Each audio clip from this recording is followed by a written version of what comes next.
인체 철학 강의 6번째 시간 시작하자. 소광수부터 시작해서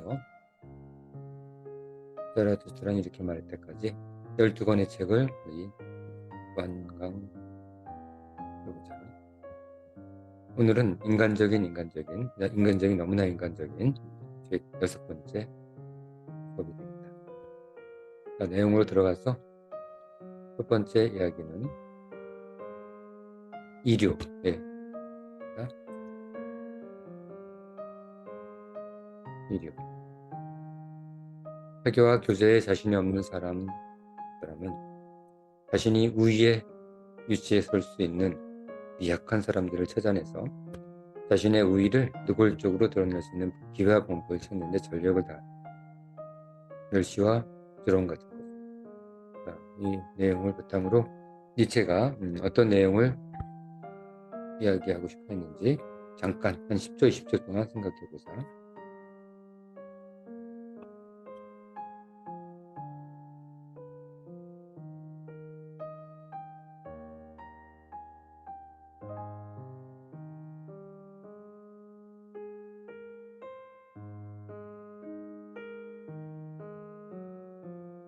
자, 이렇게 봤지?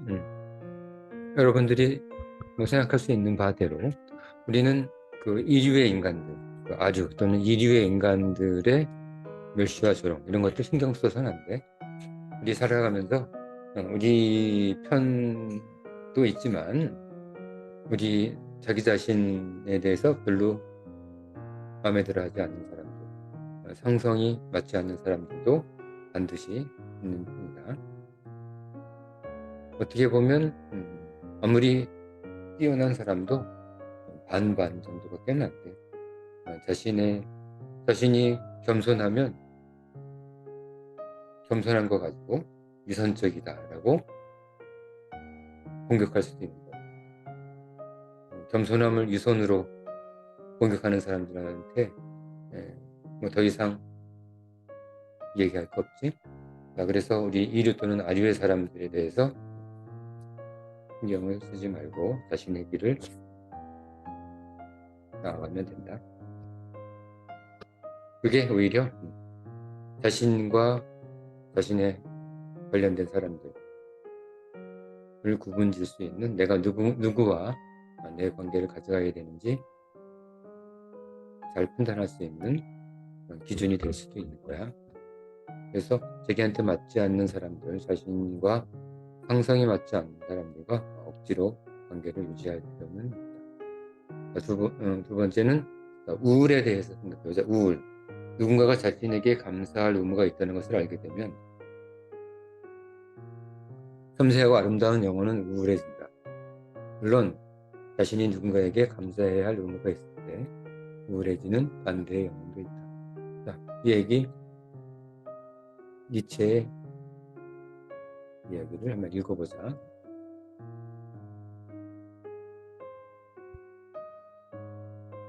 자, 10초에서 20초 정도.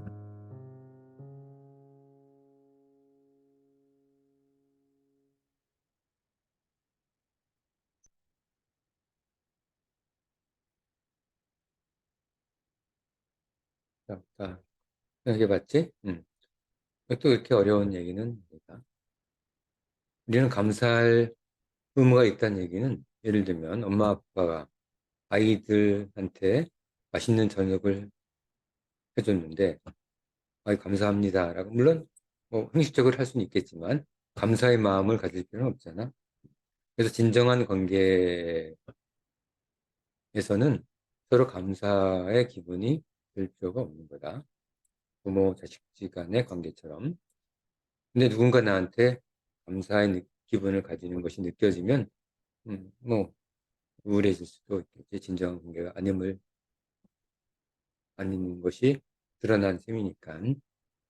자, 그리고 두 번째는 자신이 누군가에게 감사해야 할 의무가 있을 때 반대로 우울해지는 경우도 있어요. 이거는 자신이 빚을 지고 있다고 생각을 하는 거지. 사실 이것도 필요 없는 건데 우리가 사실은 진정으로 무언가 누군가를 베풀었을 때 그 베품이 배품이 진정한 나눔으로, 진정한 배품으로, 고귀한 숭고한 나눔으로 발전하기 위해서는 그 받는 사람이 아무것도 예, 되갚어, 되갚으려고 하는 그런 마음이 없게 그렇게 베풀어야 되는 거야. 그래서 누군가가 감사해야 할 의무가 있을 때 우울해지는 반대의 경우도 있는데 꼭 그럴 필요 없는 거야. 그러니까 그렇다고 해서 뭐 감사의 마음을 갖지 말라는 얘기는 아니고 꼭 내가 받은 만큼 그대로 해주려고 하는 그런 생각은 버리는 것이 좋다. 그게 진정한 관계를 위해서 더 필요한 거야. 자, 소원. 두 사람 사이가 완전히 멀어져 있다는 가장 확실한 증거는 뭘까? 두 사람이 또 몇 마디 비꼬는 말을 하지만 어느 쪽도 그것을 눈치채지 못한다는 것이다. 자, 그래서 니체의 생각을 읽어보자.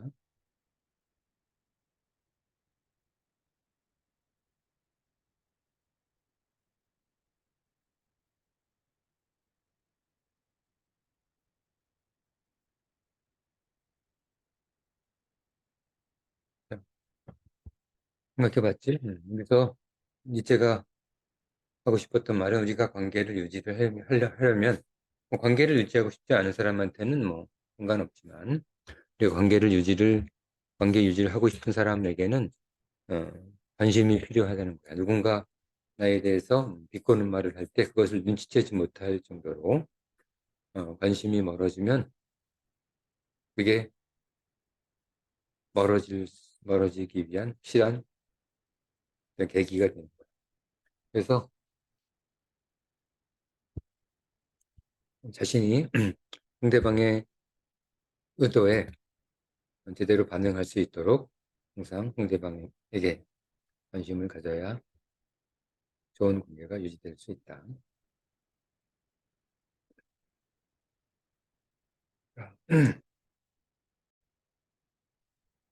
자, 이번에는 교만에 대해서 생각해보자. 교만에 대해서. 공로가 있는 자가 보이는 교만은 공로가 없는 사람의 교만보다 기분을 더 나쁘게 한다. 공로 그 자체 때문에 이미 기분이 상해 있기 때문이다. 자, 이 니치의 생각을 읽어보도록 하자. 10초 정도, 20초 정도 생각해봐.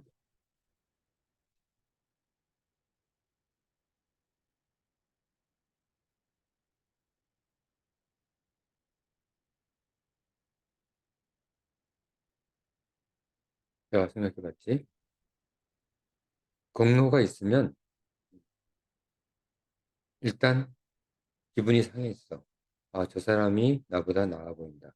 사람은 그렇게 상대방이 자신보다 나은 것에 대해서 그렇게 인내력이 크지 않거든. 그대로 내버려 두기가 좀 어려운데, 공로 자체 때문에 이미 기분이 상해 있는데, 이제 겸손하지 않게 되면, 그만하게 되면, 기분이 꼬투리를 잡을 수 있는 거지. 이제 드디어 꼬투리를 잡은 거야. 그래서, 자기 자신의 공로가 더 크면 클수록, 더더욱 그만하지 않도록, 사람들 앞에서 그만하지 않도록 좀 겸손을 일어서는 겁니다. 아무리 오히려 성공한 사람들, 뭐 연예인이라든지 유명해진 사람들이 조그만 꼬투리만 있어도 사람들한테 공격을 받고 금방 사람들의 관심에서 멀어지는 이유가 바로 이런 것 때문이다. 그래서 자신이 조금 사람들에게 기분을 상하게 할 정도로 자신이 앞서 있다면 더더욱 조심해야 한다. 다음번 이야기. 부합. 대화할 때 가끔 자신의 목소리가 이상해져서 당황하는 것처럼 때때로 자신의 평상시 의견과 전혀 일치하지 않는 주장을 하고 있는 자신을 스스로 당황할 때도 적지 않다. 자, 니체의 생각을 읽어보자. 10초에서 20초.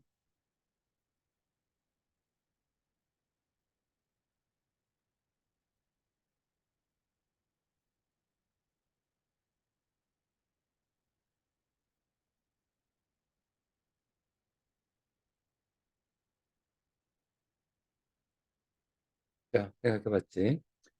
우리가 뭐 목소리가 잠깐 튀는 게 선생님 수업하다가 목소리가 좀 튀는 경우도 적지 않아 있긴 한데 그런 경우가 있는 것처럼 말을 하다 보면 어떤 논리를 맞추기 위해서 말을 하다 보니까 그 분위기에 맞춰서 자신의 의견과 다른 주장을 하는 경우도 사실은 적지 않아.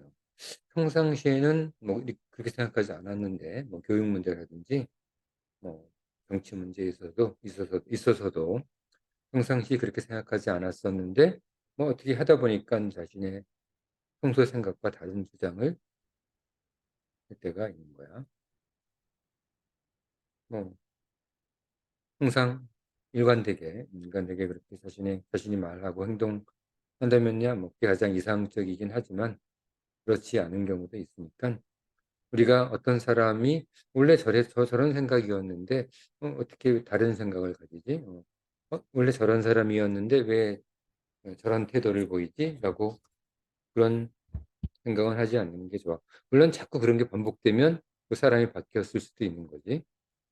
다른 행동, 다른 말, 다른 태도 이런 것들이 보이면 사람이 바뀌었을 수도 있긴 하지만 정말 어쩌다 한 번씩 이렇게 평상시에 보던 그런 태도, 행동, 말이 아닌 경우에는 그냥 우선 넘겨야 되는 거야. 뭐 그럴 때도 있다고. 자신도 그러니까 태도.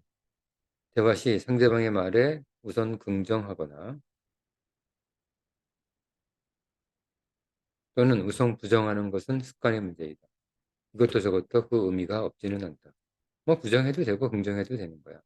말만 하면 아니야 아니야 뭐 이렇게 아니야 아니야 아니야부터 막 얘기해서 어, 말로 시작해서 얘기하는 사람이 있고 무슨 말을 할 땐 맞아 맞아 이렇게 긍정하는 사람도 분명히 있다. 부정하는 사람도 있다. 그거는 습관의 문제인 거고 별 의미가 있는 게 아니야. 뭐 부정만 한다고 뭐 기분 나빠할 것도 없고 긍정만 한다고 그 사람에 대해서 호의를 가질 필요도 없다. 말로는 긍정 하는데 결국은 자신의 생각을 끝까지 안 굽히는 사람이 있고 맞아 맞아 맞아 하다가 그런데 끝에 마지막 가서 그런데라고 이제 자신의 고집스러운 주장을 끝까지 굽히지 않는 경우도 있고 아니야 아니야 그건 아니지라고 부정하지만 이야기하다가 뭐 듣다 보니까 그렇네 하고 인정하는 경우도 있는 거지. 그러니까 긍정 부정 그런 습관의 문제, 그 사람의 태도의 문제 그런 것들이 중요한 게 아니라 그 사람이 긍정하든 부정하든 합의할 수 있는 사람인가, 끝까지 합의되지 않는 사람인가. 이제 그게 중요한 거야. 결혼 상대도 마찬가지다. 결혼 상대, 친구의 대상도 뭘 그런 거 보면서 그런 것만 볼 수는 없겠지만 굉장히 중요한 요소야. 긍정 부정하는 그런 태도가 아니라 그 사람이 긍정 부정과 무관하게 합의의 태도가 있는지, 합의하려는 그런 성향이 있는지, 자신의 생각을 끝까지 굽히지 않는지. 물론 자신의 생각이 올바를 때는 끝까지 굽히지 않아야 되겠지. 하지만 그렇지 않다면 자신의 생각을 굽힐 줄 아는 그런 태도가 중요합니다. 이웃에 대한 공포. 우리는 보통 이웃의 적대감을 두려워한다.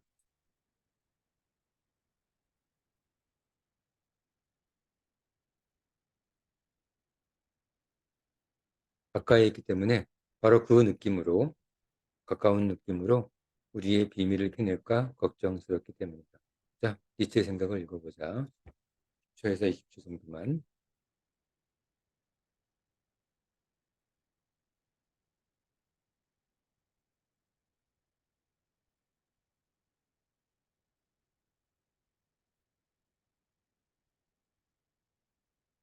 자, 이 얘기는 이웃은 자기 생활에 직접적으로 영향을 끼칠 수 있는 그런 사람들이 이웃이지. 그들은 가까이 있기 때문에 나에게 큰 해를 끼칠 수도 있고 내 생활을 불편하게 할 수도 있는 거다. 그래서 가까운 사람이 나에게 적대감을 갖는 것은 되게 별로 좋지 않은. 거지. 그래서 우리는 친한 사람일수록, 가까운 사람일수록 우리는 우리의 비밀을 드러나서는 안 돼. 조금 거리를 둬야 된다. 정말 가까운 친구라고 하더라도 어느 정도 거리가 좀 있어야 돼. 왜냐하면 그 적대감으로 사람 사이 관계는 어느 순간에 어떻게 바뀔지 모르기 때문에 갑자기 나와 적대감이 적대적 관계가 될 수도 있고, 그렇다면 나랑 같이 가까이 있을 때 알고 있는 내 모든 비밀들이 나에게 큰 약점으로 작용을 하게 되는 거야. 그래서 가까운 사람일수록, 나에게 영향을 미칠 수 있는 사람일수록 음, 적정한 거리가 필요하다. 비밀을 다 얘기하지 말고. 자, 간주, 아주 저명한 자는 심지어 사람들의 비난조차도 저명한 자신을 돋보이게 하려는 것으로 생각한다. 비난조차도 사람들이 자신의 일에 얼마나 열심히 주의를 기울이고 있는지 자신에게 알려주는 것으로 간주해버린다. 그런데 관심이 있으니까 뭐 그런 비난을 하는 거지. 이것은 올바른 판단이다. 그렇게 하는 것이 좋다는 거다. 만일 그 저명한 그가 즉시 사람들의 비난에 반응해서 변명을 해댄다면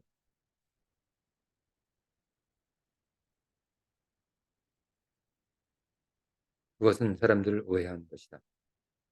이렇게 되면 사람들과 오래지 않아 멀어질 것이다. 자, 이 내용도 니체의 생각을 한번 읽어보자. 10초에서 20초 정도.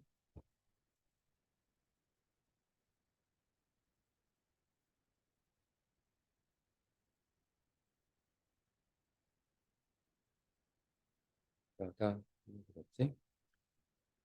자, 우리는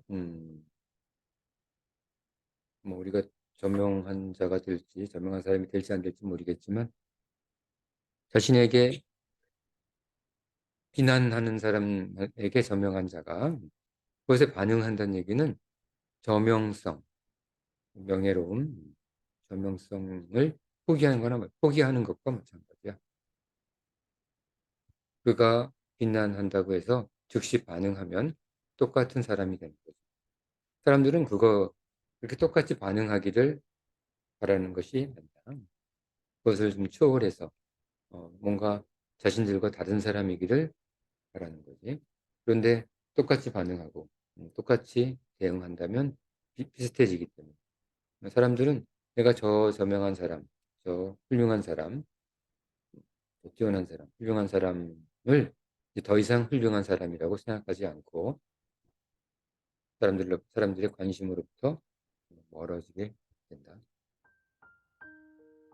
자, 다음으로 넘어가자.